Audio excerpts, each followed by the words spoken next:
네, 안녕하세요. 2월 21일 와플터치 오늘 함께 읽으실 본문은 예레미야 26장 1절부터 24절의 내용입니다. 얼마 전에 인터넷 뉴스를 보는데 그런 기사를 봤습니다. 50대 아들이 70대 노모가 자기에게 술 좀 그만 먹으라고 이제 잔소리 좀 했다고 어머니를 폭행했다고 하는, 심하게 폭행했다고 하는 그런 가슴 아픈 뉴스를 본 적이 있습니다. 결국 그 아들은 실형을 받게 됐고요. 페류나라고 하는 그런 아주 불명예스러운 호칭을 얻게 됐죠. 인터넷에 페류나라고 검색을 하면 최근에 인터넷을 뜨겁게 달궜던 한 사건이 나옵니다. 1호선 페류나라고 하는 사건인데요. 서울 지하철 1호선에서 20대 남성이 80대 노인에게 막 너무 심한 어떤 욕설과 막말을 하는 영상이 인터넷에 올라온 적이 있었고, 그래서 그 20대 청년에게 1호선 페류나라고 하는 별칭을 붙여서 인터넷에 이제 돌아다니게 됐던 그런 영상이 있었습니다. 그 영상을 보는데 마찬가지로 가슴이 굉장히 막 아프더라고요. 이 페류나라고 하는 단어는 이게 인간으로서 마땅히 해야 하는 도리 같은 것들을 수행하지 않은 사람들을 지칭하는 말이고요. 특히 그 중에서도 부모에게 욕되게 구는 사람들, 부모에게 막 하는 사람들을 페류나라고 종종 하죠. 왜냐면 부모라는 존재는 하늘이 맺어준 인연, 천륜이라는 어떤 그런 의미를 가지고 있기 때문에 그 천륜을 어긴 자식은 페류나다라고 하는 그런 이야기를 많이 듣곤 하죠. 부모가 아무리 어떤 이야기를 해도, 뭐 좋은 의미로 이야기를 해도, 그런 부모의 마음을 헤아리지 않는 걸 넘어서서 그런 부모를 더 욕되게 하고 막 굴고 막말하고 이런 사람들을 저희가 흔히 페류나라고 합니다. 지금 이스라엘 백성들이 보여주고 있는 모습이 딱 그렇습니다. 하나님께서 하나님의 은혜를 기억하라고, 하나님께서 너희에게 주었던 사랑을 기억하라고, 그리고 하나님께서 너희에게 주었던 마땅히 해야 하는 그 사랑을 받은 자답게 사는 모습을 기억하라고 여러 차례 이야기를 하고 있습니다. 오늘 예레미야를 통해서만으로도 정말 26장까지 오기까지 여러 차례 이야기가 됐었죠. 너네 이렇게 살면 안 돼. 내가 너네를 어떻게 사랑했는데, 지금까지 어떻게 이끌었는데, 너네 서로 사랑하면서 지내라고 했잖아. 내가 너희를 사랑한 것처럼. 너는 서로 자비롭게 구원해야 한다고 했잖아. 내가 너희에게 자비롭게 군 것처럼. 너네 왜 이렇게 나도 잊었고 내가 줬던 사랑도 잊었니? 나의 은혜도 잊었고 내가 너네에게 베풀었던 은혜를 서로에게 나눠주는 것도 왜 다 잊어버렸니? 라고 예레미야가 여러 차례 하나님의 이야기를 전달했습니다. 그런데 이스라엘 백성들은 마치 페르나처럼 그런 예레미야 이야기를 듣지 않은 것을 넘어서 예레미야 저거 아주 확 죽여버려야겠다 막 하면서 달려들었던 모습이 오늘의 장면이라고 말할 수 있을 것 같습니다.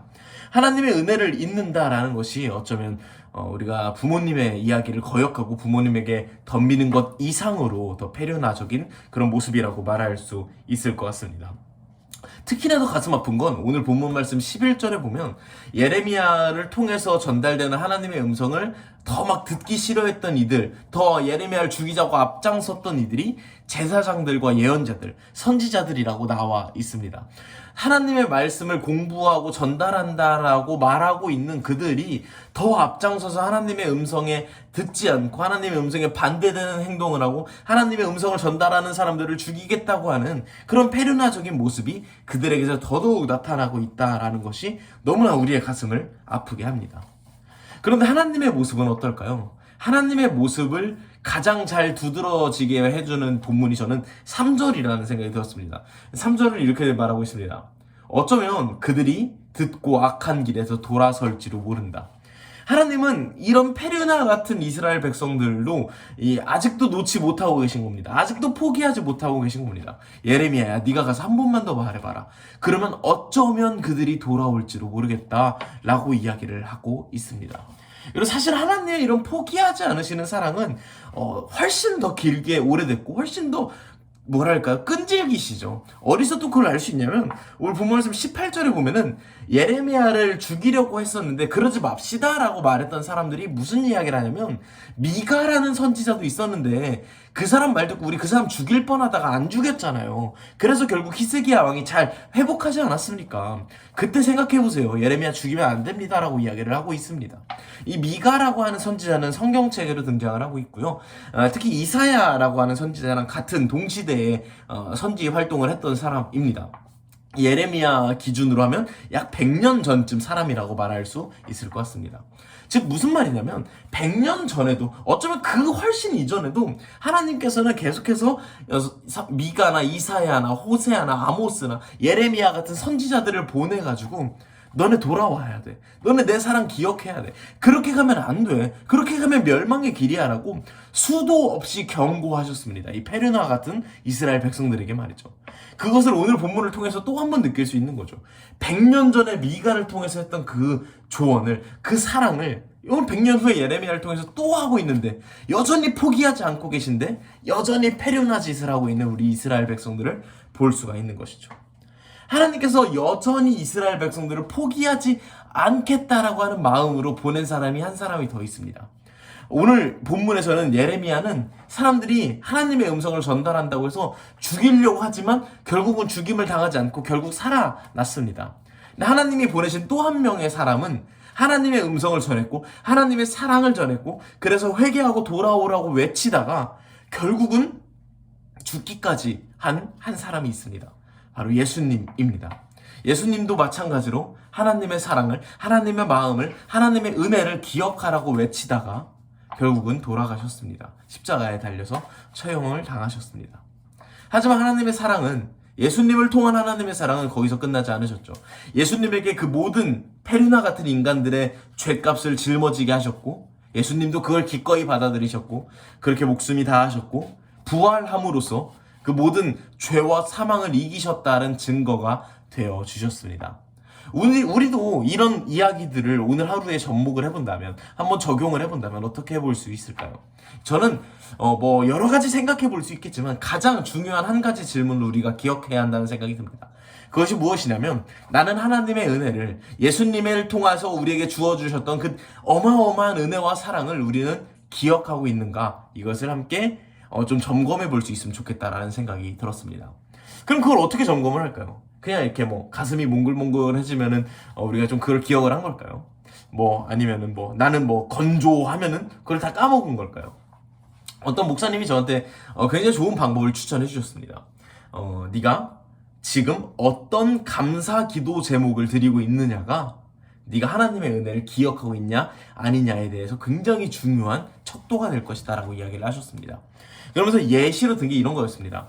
어떤 한 남성이 군대에 갔습니다. 그래서 군대에서 열심히 훈련도 하고 이러고 있는데 이제 하루 일과가 끝나고 어머니한테 전화를 한 겁니다. 그래서 띠리링, 여보세요, 엄마 잘 지내? 나 오늘 하루 일과 끝나고 전화했어요 하니까 어머니가 대답을 하는 거죠. 야 아들아, 나 오늘 정말 큰일 날 뻔했다. 그래서 왜요? 야, 내가 길을 가다가 차에 치여 죽을 뻔한 거야. 그런데 어떤 아저씨가 와서 나를 밀치고 본인이 차에 치이셔가지고 내가 살았어. 그래가지고 그 아저씨 지금 병원에 계셔 라고 이야기를 한 겁니다. 그래서 그 병사가 그 얘기를 듣고 이제 간부에게 가가지고 상황을 설명을 한 거죠. 근데 그 착했던 간부가 너 그럼 휴가를 하루 줄 테니 나가서 어머니 좀 뵙고 와 라고 한 겁니다.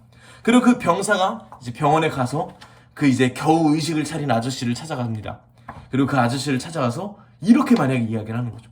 아저씨야, 정말 너무 감사해요. 아저씨 덕분에 저 휴가 나왔어요. 원래 휴가 못 나오는 건데 아저씨 덕분에 휴가 나왔어요 라고 이야기를 하면 어떻게 될까요? 어머니한테 등짝을 무지하게 맞겠죠. 그 아들이 마땅히 거기 가서 아저씨에게 했어야 했던 그런 감사 이야기는 무엇이었을까요? 저희 어머니 구해주셔서 감사합니다. 저희 어머니 살려주셔서 감사합니다 라고 하는 그 감사의 내용이 압도적으로 더 강했을 겁니다. 그 목사님이 하셨던 이야기 어떤 맥락인지 아시겠죠?